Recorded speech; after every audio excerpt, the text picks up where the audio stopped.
Amém. Amém. Queridos, assim retomamos nosso estudo Integridade apesar de tudo. Estamos estudando o livro de Jó, hoje no capítulo de número 27. Abra sua Bíblia, o texto de Jó, capítulo de número 27.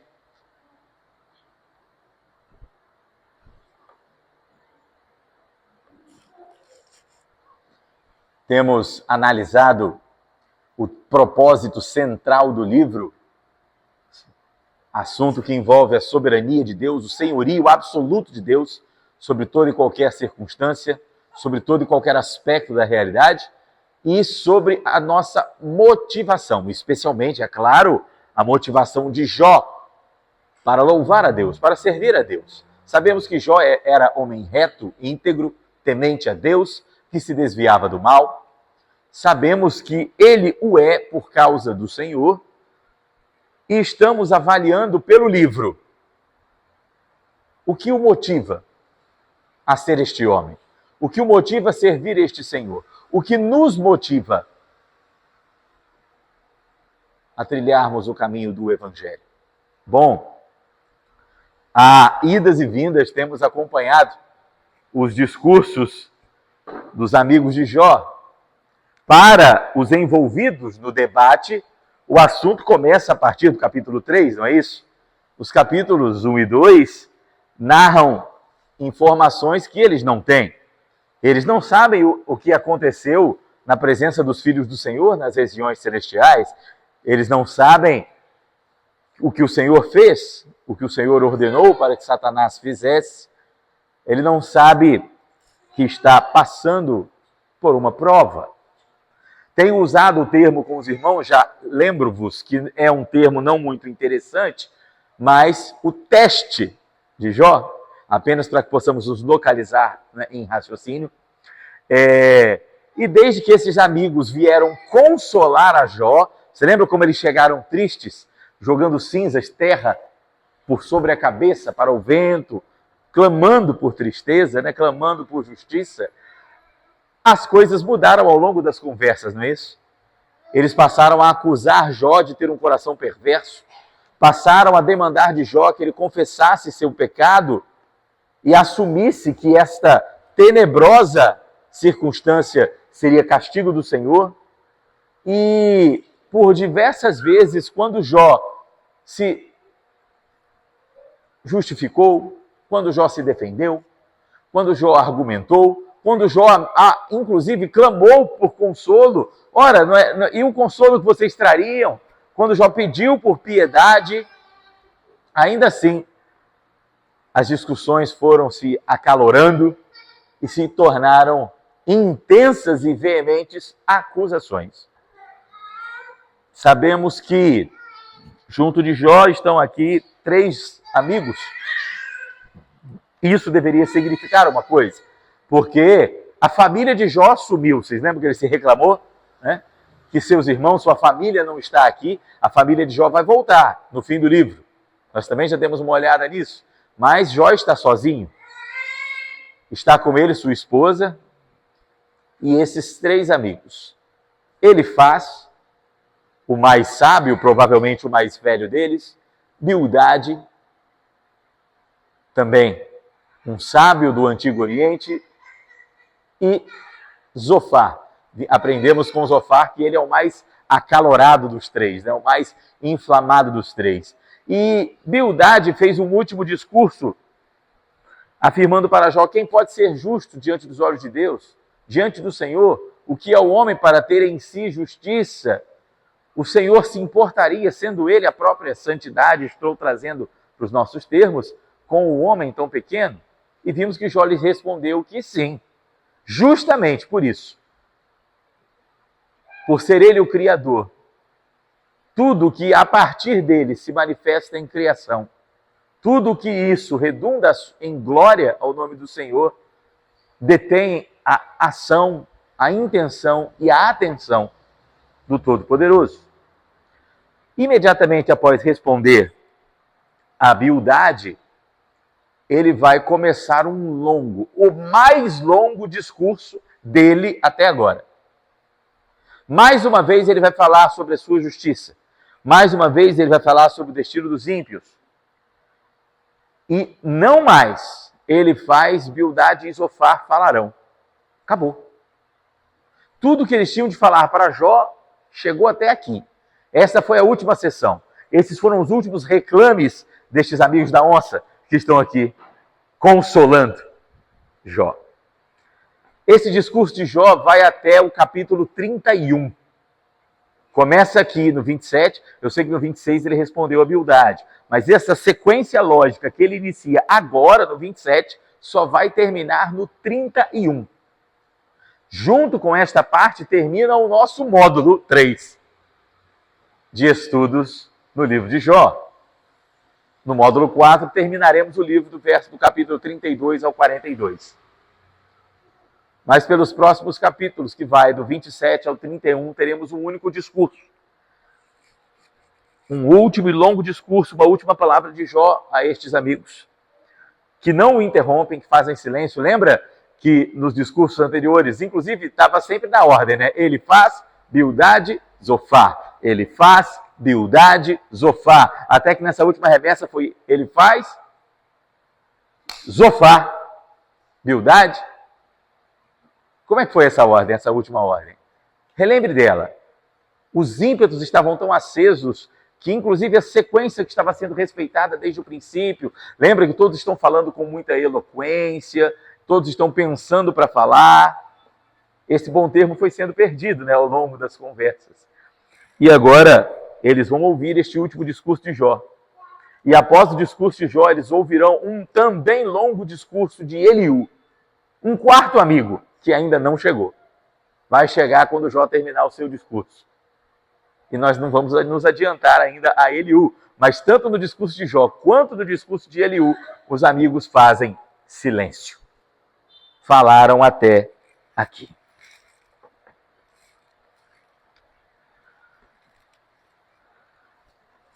No entanto, irmãos, você talvez se pergunte, né?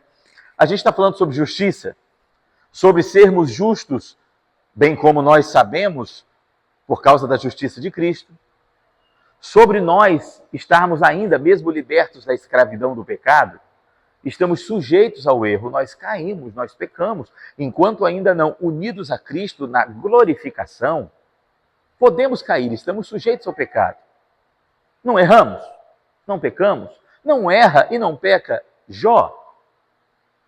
Já falamos sobre a intenção de Jó de conclamar a sua justiça não estar ligada à ideia de que ele não peca, de que ele é absolutamente santo, puro e bom. Não é isso que significa ser reto, íntegro, temente a Deus e desviar-se do mal. Nós não estamos falando de inculpabilidade, nós estamos falando aqui de estilo de vida. O estilo de vida de Jó, ele é conduzido com temor ao Senhor. Isso é indubitável. Como que nós sabemos que Jó anda com justiça? Quem diz que ele é reto, íntegro, temente a Deus e se desvia do mal? Deus diz. Se Jó simplesmente agora confessa um pecado que não cometeu, confessa uma vida sujeita a pecados, como requer cada um desses amigos, ele está, inclusive, fazendo Deus de mentiroso. Deus disse habitar esta justiça no coração de Jó. O que está sendo averiguado, o que está sendo aprumado, experimentado no texto, não é o padrão de vida de Jó, mas a sua motivação. O que o leva a exercer este padrão, a buscar este padrão, a buscar a presença do Senhor. O que o leva, filho de Deus, filho da aliança, a prestar culto, homenagem e honra ao santo Deus. Porque muitas podem ser as nossas motivações e nós temos aprendido sobre isso. Tenho dito esta frase com certa frequência: não adoramos ao Senhor pelo que Ele pode fazer por nós, o servirmos porque Ele é o Senhor. E esta vera motivação que está sendo verificada aqui. Então, sim, não é impiedade da parte de Jó defender a sua justiça. O que está acontecendo é plenamente aceitável. O que nós precisamos analisar, e já analisamos em larga soma, né, é como Jó o está fazendo. O como e por quê. Por que Jó está defendendo a sua justiça? Como? Que tipo de argumentos, que tipo de motivação Jó tem para defender a sua justiça? Vimos que, nos últimos capítulos especialmente, como é provável pela organização do texto, que tudo isso seja parte ainda do teste. Eu não gosto de usar essa palavra, né? Mas da prova pela qual está passando este filho do Senhor. Ele não se encerrou lá do capítulo 2 para o 3, pela estrutura do texto, e agora já podemos melhor responder e saber, tudo isso continua.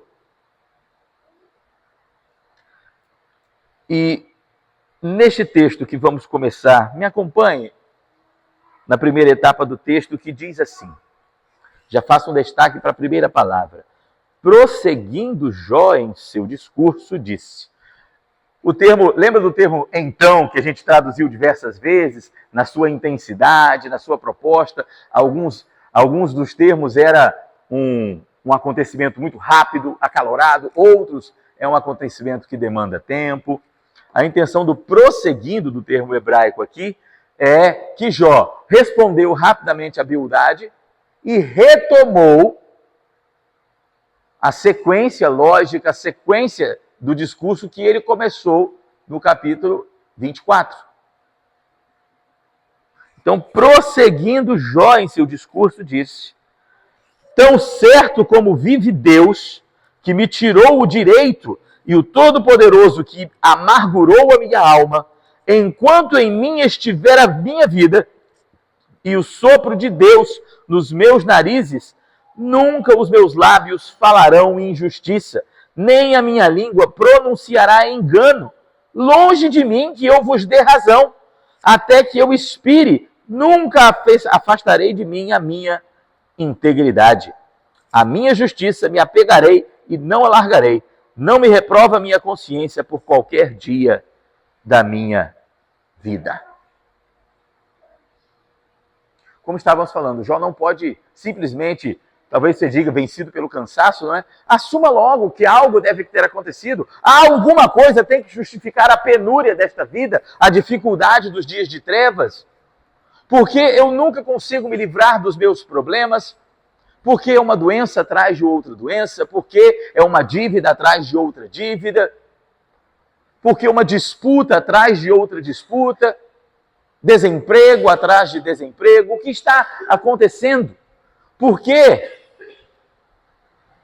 tantos dias de trevas, tantos dias difíceis? De certo, qualquer um de nós, ao passar por este vale, já se fez esta pergunta? Se sabemos que o juízo vem sobre o perverso, seja no tempo do discurso dos amigos, seja no tempo do discurso de Jó, não poderia, sim, este sofrimento ser um castigo? O argumento de Jó é castigo pelo quê? Está muito intenso.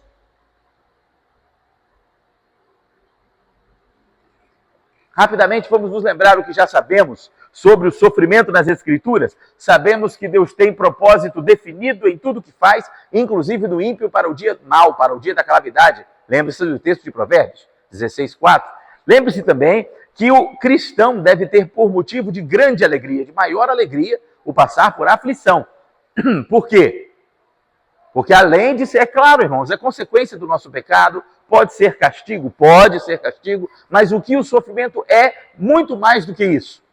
Oportunidade, segundo o texto de Tiago. Para quê?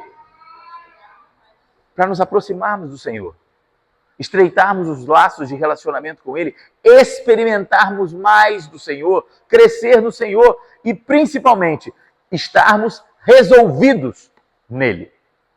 Fortalecendo-nos em santidade, em edificação, resolvermos o nosso coração em Cristo. É para isso que serve o sofrimento. O Evangelho, o Cristo do Evangelho, como já vimos, não é aquele que vem para nos libertar de qualquer sofrimento. Ele diz, no mundo passareis aflições. Ele diz que temos a honra e o privilégio de não apenas crer, mas sofrer por Ele. Textos muito famosos e muito intensos na Sagrada Escritura e muito reais. Ele não nos retirará qualquer dificuldade. Ele toma o nosso fardo, ele nos convida a entregar a ele o nosso fardo, mas nos convida a tomar o fardo dele, que é leve. Nos convida a viver a condição do cidadão do reino dos céus. Nos convida a segui-lo em seus sofrimentos. O que ele promete não é a ausência de problemas, mas é nós, apesar das dificuldades, das circunstâncias e dos problemas resolvidos em Cristo, passarmos alegres, contentes, em paz. Portanto, muitos desses problemas sequer serão problemas quando experimentando desta tão singular condição de vida, algo tão particular do cristianismo. Bom, Jó está passando por algo intenso. Nas Escrituras, não há ninguém que tenha passado por algo intenso dentre os filhos da aliança, dentre os filhos de Israel. Talvez ao longo da história, para além das Escrituras, de fato exista, mas a intenção, irmãos, é que olhamos para os nossos problemas, para o dia mau, como nos ensinou Salomão em Eclesiastes, procurando o propósito do Senhor, que tem tempo para todo o propósito, inclusive para estes dias de aflição, bem como para os dias de graça e alegria. Qual é o propósito de Deus em Jó? Jó preocupa-se mais, ao menos até agora, em declarar a sua justiça e integridade do que buscar no Senhor o propósito deste fato, destes eventos. Ele buscou. Ele declara aos amigos que se ele estivesse diante do Senhor, diante do Todo-Poderoso, ele lhe diria, e o Senhor lhe daria o sentido de tudo isso. Mas isso é uma exposição retórica? Isso não está acontecendo? Ele se dirige aos amigos e fala sobre Deus, se dirige ao próprio Deus diante dos amigos, mas a sua justiça está sempre em pauta. É verdade que ele não cometeu o pecado, mas por quê basear-se tanto na sua justiça? Ele também acabou de declarar agora que em nenhum momento a boca dele falou injustiça alguma. Então, segundo ele, e portanto, segundo o texto, é mais uma evidência de que o teste ainda não acabou. E de que em tudo que ele falou, ele não blasfemou contra Deus. Isso poderia ser, inclusive, minimamente, não uma injustiça. Isso é muito mais do que uma injustiça. Então, se ele não disse nenhuma injustiça, ele não blasfemou. E é isso que está sendo observado aqui, não é? Tira tudo dele e veja que não blasfema, não é essa a intenção do texto? Ora, lhe fora tirado tudo, e veja que o tudo que lhe fora tirado é inclusive algo muito interessante. Eu não sei se você já leu ou conhece o enredo da história do Conde de Monte Cristo. Trata-se de um jovem marujo, capturado e preso por um crime que não cometeu, passando muitos anos, cerca de 13 anos, preso, perdeu família, perdeu tudo que tinha enquanto passava preso por um crime que não cometeu, não porque o juiz fora injusto, mas porque o juiz foi corrupto. Ele foi propositalmente preso por este crime que não cometeu. E na prisão ele conhece um padre, um abade. E este abade espanhol fez uma pergunta para ele muito interessante. O que é tão precioso que não pode ser tirado de alguém? Ele queria fugir, cavar um túnel e precisava da ajuda deste jovem rapaz para que cavassem um túnel para a parede externa da prisão, e para convencê-lo, ofereceu dar a ele algo inestimável, que não se podia perder. E ele falou, a liberdade? Ele falou, não, liberdade pode ser tirada, você está preso. Mesmo a vida pode ser ceifada, mas há algo, segundo aquele abade, que não podia ser retirado, que era o conhecimento. De fato, o autor deste livro, o Conde de Monte Cristo, Alexandre Dumas, é um autor francês, autor de muitos outros livros, dentre eles Os Três Mosqueteiros e vários que os irmãos de certo conhecerão, afinal muitos filmes e outras representações destes livros já aconteceram. O que talvez você não saiba é que este autor é cristão e cada um de seus livros carrega um atributo de Deus, carrega uma visão humana sobre o destino dos homens e uma visão divina sobre o destino dos homens. O Conde de Monte Cristo carrega a visão humana da vingança, enquanto carrega a visão divina da providência. Tudo o que aconteceu com este jovem, ao longo de todos esses anos preso, as torturas, as dificuldades, o que perdeu, tudo isso levou ele a um lugar, levou a condições, inclusive posse de muitas riquezas, que não vem ao caso definir. A intenção é, enquanto estava cego de vingança, não percebeu a graça que lhe estava sendo entregue pela providência. Por vezes, irmãos, a providência de Deus é um tanto carrancuda, difícil. Nem sempre ela chega como um dia ensolarado, com um sorriso. Por vezes ela vem em meio a dificuldades. Por vezes o livramento vem em meio a tensões. Por isso, nosso primeiro reflexo dentro de uma situação difícil não pode ser querer nos livrar dela, simplesmente.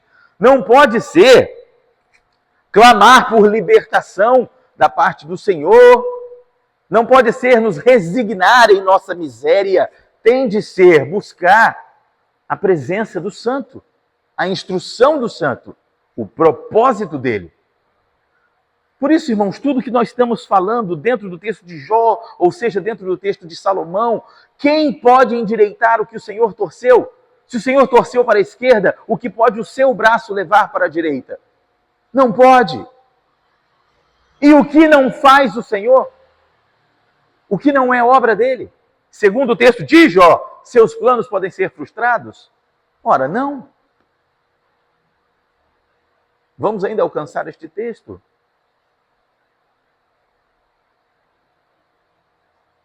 Mas grave essa pergunta: por que Jó está tão apegado à sua justiça?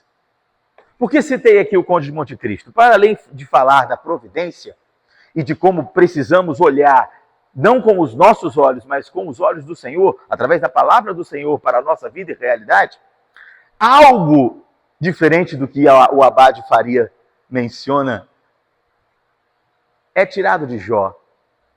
Jó é reconhecido por ser sábio. É de quem se espera, como a gente já leu, né? De quem se espera conhecimento. Ele foi um exemplo, ele foi um testemunho. E nós vimos que parece que esses amigos aproveitam esta oportunidade para diminuí-lo, para menosprezá-lo. O ensino que ele entrega, o conhecimento que ele detém, a experiência que ele partilha, são agora ignorados. De fato, meu irmão, ele não perdeu o conhecimento, mas perdeu a estatura como sábio. Perdeu todos os seus bens, perdeu sua família, perdeu sua saúde, perdeu seu status quo em geral, e agora perde o seu reconhecimento, o seu valor como uma ponte de sabedoria, como um fluxo de experiência que devia nutrir os seus iguais, os seus amigos, aqueles que operam, que trabalham para si.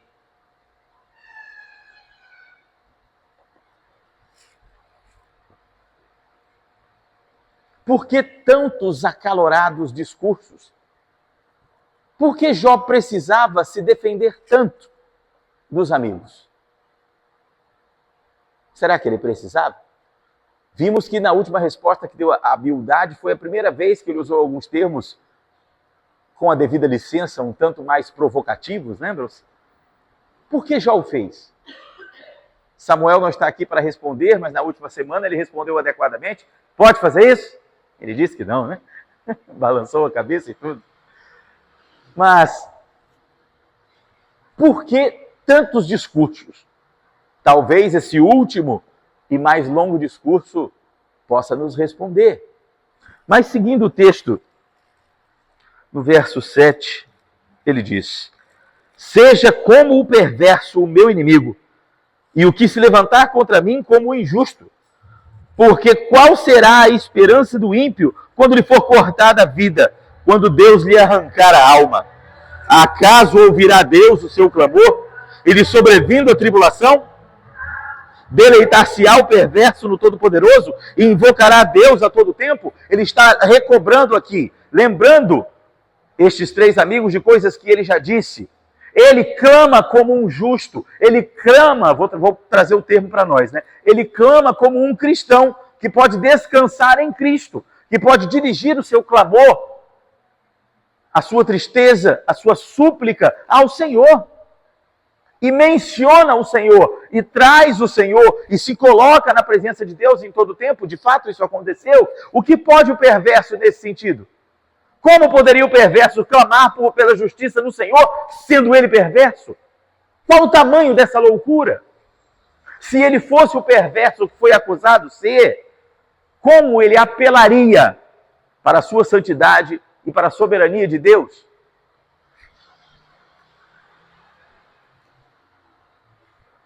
Ele não é assim. E aqueles que entendem diferente não são como ele. São diferentes. São inimigos. São ímpios.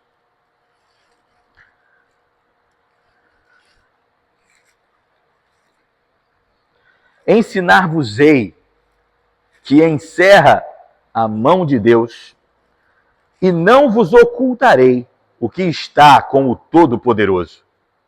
Eis que todos vós já vistes isso. Porque, pois, alimentais vãs noções? Eis qual será da parte de Deus a porção do perverso e a herança que os opressores receberão do Todo-Poderoso. Se os filhos se multiplicarem, será pela espada, e a sua prole não se fartará de pão. Os que ficarem dela, a peste os enterrará, e as viúvas não chorarão. Se o perverso amontoar prata como pó e acumular vestes como barro, ele os acumulará, mas o justo é que os vestirá, e o inocente repartirá a prata. Ele edifica sua casa como da traça, e como a choça que o vigia constrói. Rico se deita com a sua riqueza, abre os seus olhos e já não a vê. Pavores se apoderam dele como inundação, e de noite a tempestade o arrebata. O vento oriental o leva, e ele se vai, varre-o com o ímpeto do seu lugar. Deus lança isso sobre ele e não o poupa, e ele que procura fugir precipitadamente da sua mão. A sua queda lhe batem palmas, a saída o apupam com assobios. O resumo dos versos, irmãos, é de que, como ele já disse no seu discurso, como os próprios amigos sabem desta verdade, o juízo de Deus vem sobre a perversidade, vem sobre o perverso. Por mais que possa se prolongar, por mais que uma aparente visão de impunidade cresça no nosso coração, não devemos dar a ela lugar, é claro. Tem tempo bem definido e determinado, Senhor, como aprendemos, para todo propósito debaixo do sol. O propósito dos ímpios não persevera, não prospera. Cedo ou tarde, perdidos em si mesmos, lhes são apagados da memória, o juízo lhes alcança. Pela construção do texto, quando Jó menciona que ele vai dizer o que o Todo-Poderoso faz, ele vai dizer o que acontece com os ímpios, parece, pela construção poética do texto, né, trata-se do gênero literário de sabedoria, parece que ele cita um texto conhecido, como os amigos já fizeram, lembra? Um que ele, inclusive, até continuou, né? Mas parece que eles citam literalmente um texto conhecido. Nós não sabemos qual, e nem obrigatoriamente isso é verdade, apenas aparenta pela estrutura que ele está citando, parafraseando uma verdade conhecida. Faria sentido com o seu argumento inicial, já que ele diz aos amigos que eles já sabem, não deviam esquecer do que já sabem, e entrega esta resposta, entrega essa visão. Segundo Jó, não é esse o destino que lhe espera, porque ele não é um perverso. Segundo Jó, aqueles que o enxergam como perverso são como inimigos. Segundo Jó, ele é um homem íntegro diante do Senhor.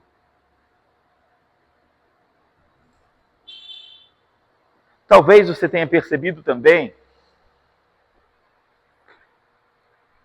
que em nenhum momento, até agora, Jó clamou por não merecer o que estava acontecendo, né? Ele diz, não pequei. Ele não diz, isso não, eu não mereço. A disposição dele para com o sofrimento, a sua defesa, está sempre relacionada à sua particular justiça. Ele vai entrar no capítulo 28, e quando entrar no capítulo 28, vai continuar essa sequência, falando ainda sobre o destino dos perversos. Mas deixaremos esta etapa ainda para a próxima semana, mas por isso antecipei e pedi que os irmãos sempre leiam o capítulo anterior de novo e o posterior, para poderem dar um contexto maior. Assuma, irmãos, como eu já disse, e peço que os irmãos acompanhem os estudos com essa leitura, com esse entendimento. Buscar nas palavras de Jó, desse discurso que está construindo, suas motivações. Comparar com o que ele já falou. Veja, a cada semana você estuda um texto, não é? Você faz as suas anotações. Então você tem anotações de 27 capítulos. Veja quais desses capítulos Jó discursou e veja o que mudou no seu discurso. Quais são as conexões com o que ele já disse, quais as conexões que ele desconhece, mas com o discurso de Deus, nos capítulos 1º e 2º. Como podemos entender o que Jó está fazendo? O que ele está fazendo foi definido. Mas o porquê e o como carece de nossa atenção, de maior pesquisa e entendimento.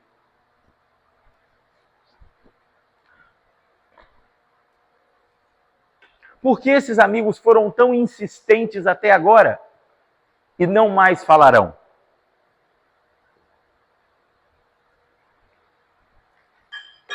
O que os fez calar agora que não fez antes? O que não era suficiente antes e agora foi? O que a impaciência deles, que foi cada vez mais aumentando e os impelindo a responder, não mais o fez a partir de agora? Faça perguntas ao texto. Já falamos sobre isso, ler o texto de maneira exploratória, fazendo perguntas, registrando, marcando destaques, procurando padrões. Tudo aquilo que tem padrão e até aquilo que não tem é importante para o texto. Você tem estudado o texto assim? Feito essas perguntas? Trata-se de um texto longevo, grande, né? De argumentos sequenciais, de uma eloquência fantástica, especialmente dentro do padrão do Oriente Antigo, do conhecimento do mundo antigo. Não é um texto difícil, mas é um texto exaustivo. É necessário estudá-lo. Na próxima semana nós vamos estudar o capítulo 28. Releia o 27, antecipe o 29. Talvez agora que já sabe que esse discurso se estende até o 31, talvez leia constantemente todo esse discurso, a fim de conseguirmos as respostas que procuramos desde o primeiro capítulo. Releia os primeiros 2 capítulos para lembrar o que iniciou tudo isso. Confira suas anotações, registre. Aqueles que podem, eu encorajo fortemente que façam os registros à mão, no papel. Quanto mais tempo você demora para a prescrição da palavra, do termo, para o registro da informação, mais tempo você tem para raciociná-lo, para adequadamente compreendê-lo. Bom, até aqui, queridos, há alguma pergunta dentro do nosso texto, dentro da estrutura do livro? Há alguma questão? Diga.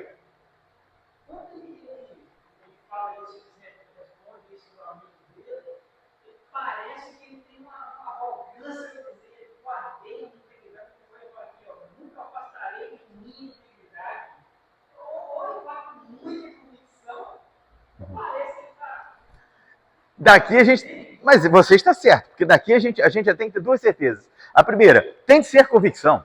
É possível ter convicção. Por quê? Porque quem primeiro disse que ele é íntegro é Deus. Se Deus disse que ele é, não é prepotência, ele o saber o ser. Ele não está se colocando acima de ninguém. Como, por exemplo, não é prepotência a convicção da salvação que o Senhor coloca no coração de seus santos. Porque ele pode saber que é salvo, ter essa certeza.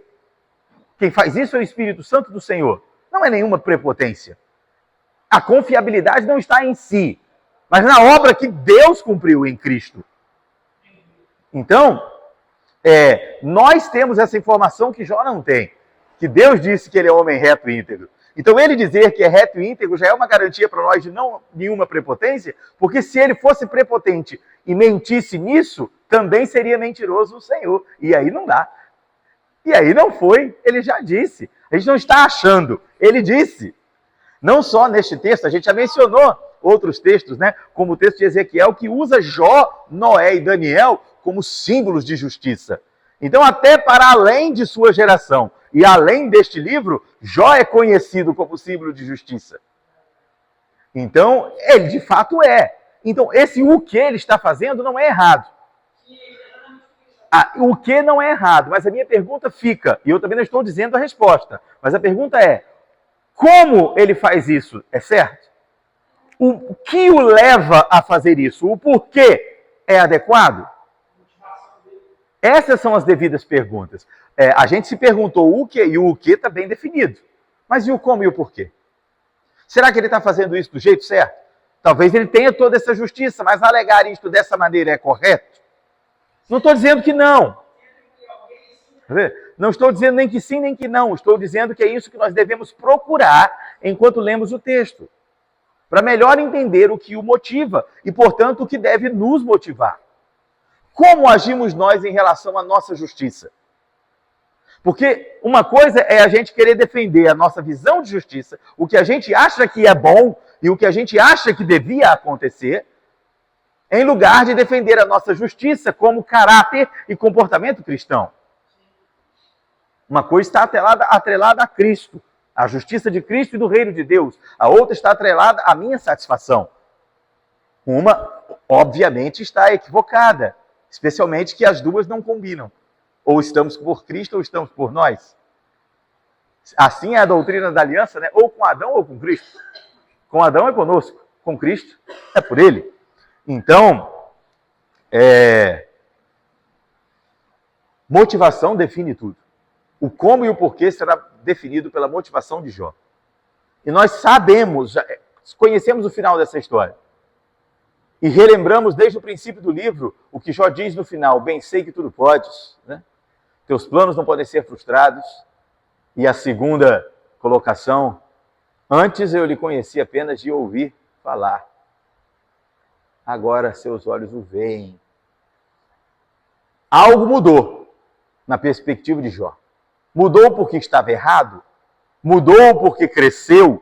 Estava certo, mas precisava crescer? É por isso que a gente faz essas perguntas, para nós entendermos o que mudou, o que precisou ser mudado, o que precisou ser investido, para que nós possamos em Cristo investir e devidamente viver essa transformação, experimentar este crescimento como ele experimentou. É para isso que o livro serve. É para isso que estamos estudando essa história. E é por isso que você precisa explorar o texto, fazer perguntas para ele, responder o que foi respondido, conferir anotações. E para conferir anotações, você precisa ter anotações.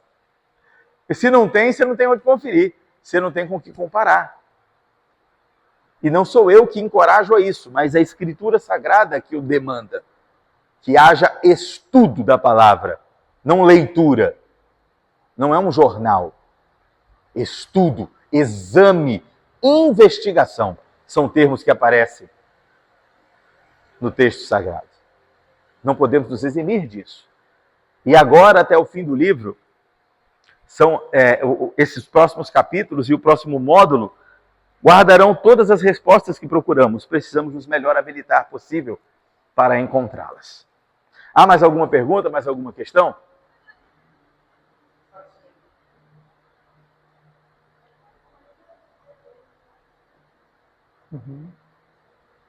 Porque senão, queridos, vamos encerrar então o nosso momento de estudo.